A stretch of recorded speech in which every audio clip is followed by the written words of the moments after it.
শুধু দর্শক বন্ধু, আপনারা দেখছেন একে নিউজ বাংলা। রামনবমীর দিনে জঙ্গিপুরে দেখে দেখে এক সম্প্রদায়ের মানুষের উপরে আক্রমণ, তাদের সম্পত্তি, দোকান বাড়ি ভাঙচুরের দৃশ্য আমরা সোশ্যাল মিডিয়ায় দেখেছি। কিন্তু আমরা দেখলাম যে মোথাবাড়িতে যে জায়গায় কিছু অপ্রীতিকর ঘটনা ঘটেছিল তার ঠিক 20 কিলোমিটার দূরে সুজাপুরে কলকাতা হাইকোর্টের আইনজীবী মোফাক্কুরুল ইসলাম এবং তার সঙ্গী ছিলেন আমাদের এই সাংবাদিক একরামুল বাঙালি, তাদের দুজনকে গ্রেফতার করা হয়েছে। আমরা মিডিয়া এবং সোশ্যাল মিডিয়ার মাধ্যমে দেখেছিলাম যে মোফাক্কুরুল ইসলাম সাহেব তিনি সেই জায়গায় বক্তব্য দিয়েছেন এবং যথেষ্ট সহনশীলতার সঙ্গে বক্তব্য দিয়েছেন। আমরা এই প্রসঙ্গে কথা বলবো। আমাদের সঙ্গে রয়েছেন ফারাক্কা বিধানসভার আম জনতা উন্নয়ন পার্টির প্রার্থী ইমতাজ মোল্লা মহাশয়। আমার মনে হয় কলকাতা হাইকোর্টে একটা রাম মূর্তি লাগিয়ে ওখানে পূজাপাঠ শুরু করে দিক, যা শুরু করেছে। মানে এটা তো প্রমাণিত সত্য। মোফাক্কুরুল ইসলাম কি বলেছে গোপন নয়। মোফাক্কুরুল ইসলামের সঙ্গে ডিএমএসপির কি কথা হয়েছে সব জানি। ওইখানে ও সুজাপুরে গেছিল, ওখানে পথ অবরোধ হচ্ছিল, সেখানে গিয়ে ডিএমএসপির সঙ্গে সহযোগিতা করে কথা বলে মানুষকে বুঝিয়ে বাড়ি ফিরিয়ে দিয়েছিল এবং ডিএমএসপি বলেছিল আমরা বিষয়টা দেখছি, 4 দিনের মধ্যে আপনার সমস্যার সমাধান করব। ভালো কথা। মোফাক্কুরুল বলেছিল যে 4 দিনের সমাধান না হলে আমরা আবার আসবো, দেখবো কি তখন কি করা যায়। কিন্তু 4 দিন তো কাটা দূরের কথা, তার পরের দিনে বাগডোগরা এয়ারপোর্ট থেকে তাকে গ্রেফতার করা হলো এবং মুখ্যমন্ত্রী নেচে নেচে মঞ্চে বলে দিলেন আমার সিআইডি ওকে ধরেছে, ওরা দাঙ্গা লাগিয়ে পালাচ্ছিল। তাহলে একটা মুখ্যমন্ত্রী যদি এই পরিমাণ মিথ্যাচার করে তাহলে তার পুলিশের কি চরিত্র হবে? মুখ্যমন্ত্রী নিজে পুলিশ মন্ত্রী, তাহলে মুখ্যমন্ত্রীর নির্দেশে এগুলো হচ্ছে। সে গিয়ে শান্তি স্থাপন করলো এবং তার বক্তব্যে কোথাও হিংসা উস্কানি কিচ্ছু ছিল না। সে বলেছিল পদ্ধতি মেনে আমাদের আন্দোলন করতে হবে, শান্তিপূর্ণ গণতান্ত্রিকভাবে আন্দোলন করতে হবে। সেই লোকটাকে দাঙ্গাবাজ বলে দিল এবং মিডিয়া সেইটা এত প্রচার করে দিল, লোকে মনে হয় সত্যিই ও কিছু করেছে। অথচ যেখানে গন্ডগোল হয়েছিল ওটাকে গন্ডগোল বলবো না আন্দোলন বলবো কি জানি না। মমতা বন্দ্যোপাধ্যায় কিছু করলে সেটা আন্দোলন হয়, আর মুসলমানরা কিছু করলে সেটাকে গন্ডগোল বলা হয়। লক্ষ লক্ষ মানুষ, মালদায় 8 লক্ষ মানুষ আন্ডার অ্যাডজুডিকেশন ছিল এবং লাইন দিয়ে এই মহামান্য জজেরা বসে বসে ঠান্ডা এসি রুমে বসে যাদের সমস্ত ডকুমেন্ট আছে তাদের নাম ডিলিট করছে। এরা একটা অপরাধ করছে, তাদেরকে 6 ঘন্টা ঘেরাও করে রেখেছিল মোথাবাড়ির লোক। তাহলে আমার জীবন জীবিকা চলে যাবে, আমার অস্তিত্ব আমার পরিচয় চলে যাবে, আমার ভবিষ্যৎ বংশধরদের ভারতবর্ষের ঠিকানা মুছে দেওয়া হবে। এই অপরাধ যারা করছে জজ সাহেবরা, মহামান্য জজ সাহেবরা, তাদের 6 ঘন্টা ঘিরে রাখা অপরাধ। আর আমার জীবন ধ্বংস হয়ে যাবে, আমার নাগরিক হিসাবে আমার কোনো ইচ্ছা নেই, আমার কোনো অধিকার নেই। সেখানে তারা আন্দোলন করেছিল, তাতে সেন্ট্রাল ফোর্স নামিয়ে তাদের নির্মমভাবে মারা হয়। তারা যখন ছত্রভঙ্গ হয়ে যায় পালানোর সময় ওই জজ সাহেবরা গাড়ি চালিয়ে গাড়ির চাকার তলায় কিছু মানুষকে পিষে মারে। একজন লোক স্পটে মারা যায়, একজন মনে হয় হাসপাতালে মারা যায়, প্রচুর লোক ইনজোর্ড হয়। তাহলে এইটাকে গন্ডগোল বলবেন নাকি পুলিশি আক্রমণ বলবেন না সন্ত্রাস বলবেন? তাহলে এইটাকে দাঙ্গা বলে দেওয়া হলো। অথচ কোনো হিন্দু মুসলমান বা দুটো গোষ্ঠীর দাঙ্গা, কোনো সিপিএম কংগ্রেসের দাঙ্গা, কোনো তৃণমূল বিজেপির দাঙ্গা, এরকম কিছুই না। সাধারণ নাগরিক তার অধিকার নিয়ে গেছিল এবং এত বড় দাবি, যেই বিষয় নিয়ে মুখ্যমন্ত্রী বলছেন আমি বিজেপির বিরুদ্ধে লড়ছি, আমি সুপ্রিম কোর্টে যাচ্ছি, আমি আন্দোলন করছি, আমি ধর্ণামঞ্চ করছি। তার মানে আপনি যদি এসআইয়ের বিরুদ্ধে কথা বলেন তাহলে সেটা ঠিক, আর যদি মুসলমানরা এসআইয়ের বিরুদ্ধে কথা বলে তারা সন্ত্রাসী হয়ে যাবে। মানে কত দ্বিচারিতা আপনারা দেখবেন। এবং তারপরে ওই ঘটনায় যেখানে মোফাক্কুরুল যায়নি, আমি যে ইনসিডেন্ট বললাম যেখানে গাড়ি চাপা পড়ে মারা গেল, যেখানে লাঠিচার্জ হলো, ওখানে মোফাক্কুরুল ভাই যায়নি, ও ছিল সুজাপুরে। সেখান থেকে সে মিটিয়ে দিয়ে চলে গেল উপরে এবং সেখানে বাগডোগরায় তার কাজের জন্য এয়ারপোর্টে গেছে। সে প্রায়ই এয়ারপোর্টে যায়, প্লেনে চড়ে, এটা সবাই জানে। সে পালাচ্ছিল কেন? সে কোনো অপরাধী করেনি, পালাবে কেন? মানে মিথ্যা কি করে সাজাতে পারে এই মিথ্যাশ্রী বলুন?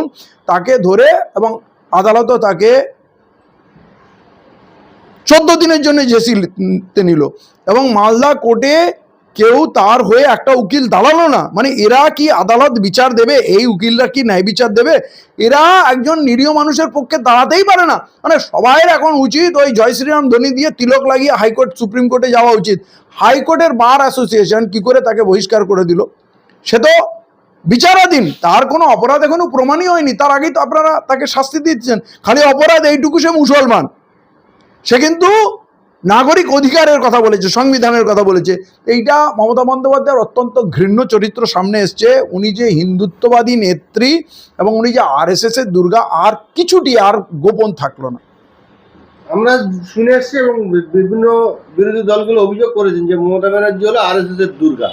এই মমতা ব্যানার্জিকে আরএসএস যে উদ্দেশ্য নিয়ে পশ্চিমবঙ্গে তৃণমূল দল তৈরি করেছিল, সেই মূল কাজটা কি মমতা ব্যানার্জি শুরু করেছে? ইতিমধ্যেই আপনারা জানেন যে জঙ্গিপুরে রামনবমী নিয়ে যে গন্ডগোল, যেভাবে মানুষের এক সম্প্রদায়ের মানুষকে অত্যাচার চালানো হয়েছে, সেটাকে সম্পূর্ণ মানে বাদ দিয়ে দেওয়া হয়েছে, সেটাকে কোনো প্রচারে আলোয় আনা হয়নি। কি বলুন? দেখেন, শুধু তো রঘুনাথগঞ্জ বা জঙ্গিপুরের ঘটনা না, আমরা কবে থেকে দেখে আসছি, মমতা বন্দ্যোপাধ্যায় জম্মু থেকে দেখে এসেছি আমরা, ভাটপাড়া, ত্রাণীপাড়া, এদিকে শামপুর, ওদিকে বেলডাঙ্গা, এদিকে ধুলোগড়, ধুলিয়ান, ফারাক্কা, খড়গপুর, মিদনাপুর, নাম বললে শেষ হবে না, বারাসাত, চলেই আসছে দাঙ্গা চলেই, এবং প্রতিটা দাঙ্গার প্যাটার্ন এক। আরএসএস প্রথমে নামবে, প্রথমে হয়তো মারবে, কাউকে কিছু করবে, তারপরে মুসলিম ছেলেরা স্বাভাবিকভাবে প্রতিক্রিয়া দেখাবে, তখন র্যাপ নেবে, তাদের ছত্রভঙ্গ করবে, তাদেরকে ধরবে বাড়ি বাড়ি থেকে। সব থেকে মুশকিল কি, যারা পথেও ছিল না, কোনো দাঙ্গাতেও ছিল না, রাতের অন্ধকারে বাড়ি থেকে তুলে তুলে এনে তাদের জেলে পুরবে, তাদের 14-15টা ধারা দেবে, তারা 1 বছর 2 বছর 3 বছর জেলে কাটবে, তাদের জমি জায়গা বিক্রি হয়ে শেষ হয়ে যাবে। এটা একটা প্যাটার্ন মুসলিম সমাজকে আতঙ্কিত করার জন্যই মমতা বন্দ্যোপাধ্যায় করছেন। এবং যেটা আপনি বলছেন জঙ্গিপুরের ঘটনা, রামনবমীর দিনে, রামনবমীতে মুখ্যমন্ত্রী নিজে বলেছেন আপনারা অস্ত্র নিয়ে নামতে পারেন, কোনো অসুবিধা নেই, আর আমি তৃণমূলের ভাইদের বলছি আমার সংখ্যালঘু ভাইদের সুরক্ষার ব্যবস্থা করুন। মানে একদিকে উনি আগুনও লাগাবেন আর অন্যদিকে ফায়ার ব্রিগেডকে বলবেন আপনারা একটু জল টল নিয়ে প্রস্তুত থাকবেন, এরকম বিচারিতা। এবং রঘুনাথগঞ্জে এই ঘটনাটা পুরো প্রিপ্ল্যান্ড হয়েছে, রাজ্য পুলিশ এবং কেন্দ্রীয় বাহিনী দুজনের উপস্থিতি, ওরা তাড়িয়ে তামাশা দেখেছে, শুধু হাততালিটা দেয়নি, এবং ওরা লাইন দিয়ে লোককে মেরেছে, রক্তাক্ত করেছে, দোকান লুট করেছে, আগুন লাগিয়েছে, এবং তারপরে আপনি যে বলছেন ধরেনি কাউকে, না ধরেছে যে কজনকে, তাদের মধ্যে বেশিরভাগই মুসলিমদেরই ধরে তুলে নিয়ে গেছে, 20-30 জনকে তুলেছিল প্রথম রাউন্ডে। তো এইটা হচ্ছে চরিত্র, মানে কিছু হোক না হোক মুসলিম বিরোধী অ্যাকশন হবে। এবং এই দাঙ্গাগুলো করানোর পরেই মুখ্যমন্ত্রী কি বললেন, এই দেখছেন এরা এখনো ক্ষমতায় আসেনি, অভিষেক বললো ক্ষমতা আসেনি, কি করছে? আরে ওরা তো ক্ষমতায় আসেনি, আপনাকে তো ক্ষমতায় রেখেছি, আপনি কি করেছেন? এরা এই দাঙ্গাটা করায় ভয় দেখানোর জন্য। দেখো বিজেপি আসলে তাহলে আরও কি হবে, এই ছড়ি দিয়ে মেরে মাস্টারমশাই যেমন বাচ্চাদের পড়ায়, মুখ্যমন্ত্রী ওই আরএসএসটাকে রেখেছে ছড়ির মতো ব্যবহার করে আমাদেরকে ধমকানো মারকানো, এই আমাকে ভোট দে, তা নাহলে তোদের অবস্থা খারাপ হবে। ওই শামশেরগঞ্জে গিয়ে বললো তো আমাকে ভোটটা দেবেন যদি বাঁচতে চান, নাহলে বিজেপি আসলে আপনাদের কি হাল হবে দেখে নেবেন। মানে আমরা সেই মারও খাবো, আতঙ্কেও খাবো, আবার ধমকও খাবো, মারও খাবো, আবার ওনাকেই ভোট দেবো, এ কি ফর্মুলা? আমাদের এই সহপাঠী একরামুল বাঙালি, তিনি একজন সাংবাদিক, তিনি সবসময় সত্য কথা তুলে ধরার চেষ্টা করে, তিনি মোফাক্কুরুলের সঙ্গে ছিলেন বলে তাকেও গ্রেফতার করা হলো। এটা কেমন ধরনের? এটা মানে কি বলবো, এত নোংরা ঘটনা। আকরামুল বাগানি কট্টর আরএসএস বিরোধী, বিজেপির বিরোধী এবং প্রো তৃণমূল, এবং ও বিলিভ করে যে এই মুহূর্তে পশ্চিমবাংলায় কোনো শক্তি নেই, তাই তৃণমূলকে রাখতে হবে, এছাড়া কোনো উপায় নেই। তৃণমূলের শত ভুল হলে, অন্যায় হলেও কিন্তু তৃণমূল ছাড়া যদি অন্যদিকে যায় তাহলে ক্ষতি হয়ে যাবে, এই বিশ্বাসে সে কিন্তু লাগাতার ন্যারেটিভ করে এসছে। সে কিন্তু আইএসএফের সমর্থক না, হুমায়ুনের সমর্থন না, মিমের সমর্থন না। অতএব এইরকম একটা সেকুলার মাইন্ডের ছেলে, তৃণমূল তাকে জবাই করে দিল, তার জীবনটা নষ্ট করে দিল, তার বিরুদ্ধে যে কেস দিল, সে বেচারা এখন জেল খাচ্ছে। একটা নিরীহ মানুষ, একটা মিডিয়ার মানুষ, ক পয়সা রোজগার করে বলুন তো, তার এখন কেস লড়বে কি, তার পরিবারটাকে কি চালাবে? ওদের শুকনো শুধু হিন্দুত্ববাদী রাজনীতি করার জন্য, হিন্দুদের খুশি করার জন্য মমতা বন্দ্যোপাধ্যায় এটা ক্রেডিট নিলেন মঞ্চ নেমে নেমে, আমি দাঙ্গাবাজদের ধরে নিয়েছি অমুক তমুক।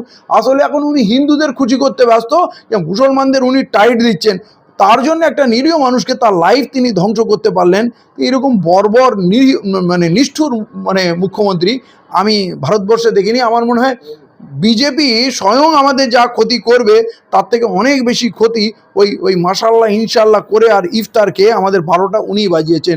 বিজেপি ডাইরেক্ট চলে আসলে মনে হয় এত বিভৎস, এত অন্যায়, আমাদের এত অত্যাচার হতো না।